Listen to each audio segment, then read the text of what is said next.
تخت سلیمان ڈیرہ اسماعیل خان کی تحصیل درازندہ کے سب سے اونچے کوہ سلیمان پہاڑی سلسلے میں موجود اس چھوٹے سے چبوترے کو تخت سلیمان کہا جاتا ہے۔ تخت سلیمان تک پہنچنے کے لیے کئی ایک مشکل راستوں سے گزر کر جانا پڑتا ہے، جس میں پہلا مشکل راستہ کژے وجے کا راستہ ہے۔ کژے وجے پشتو زبان کا لفظ ہے جن کی معنی ہے ٹیڑھے میڑے۔ کژے وجے کا راستہ 2 حصوں پر مشتمل ہے، جس کا پہلا حصہ کافی مشکل ہے، جس کی چوڑائی 1 سے 1.5 میٹر اور لمبائی تقریباً 100 میٹر ہے۔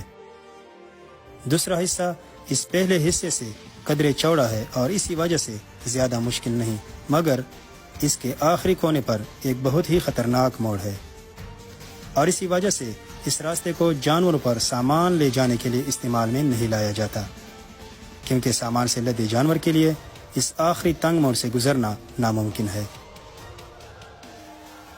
کژے وجے کے دونوں راستے گہری کھائی کے اوپر پہاڑ کو درمیان میں کاٹ کر بنائے گئے ہیں۔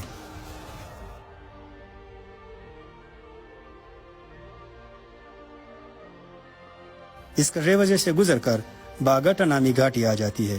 باگٹے کا راستہ چڑھتے ہوئے تو شاید اتنی مشکل نہ ہو، مگر اترتے ہوئے کافی مشکل پیش آ سکتی ہے، خاص کر بارش کے دوران پھسلنے کا خطرہ ہوتا ہے۔ باگٹا میں اسی طرح 1-2 جگہ راستہ جوڑنے کے لیے لکڑیوں کے اوپر پتھر ڈالے گئے ہیں۔ باگٹا کے بعد کوہ سلیمان کی ہموار زمین شروع ہو جاتی ہے، جہاں چلغوزوں کے کئی کلومیٹرز پر محیط جنگل موجود ہیں۔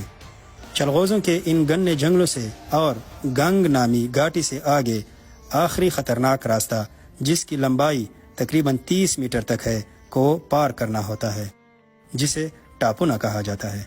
یاد رہے، ٹاپونا کا متبادل راستہ بھی ہے، مگر ٹاپونا کا انتخاب کم فاصلے کی وجہ سے کیا جاتا ہے۔ ٹاپونا سے گزر کر تخت سلیمان آ جاتی ہے۔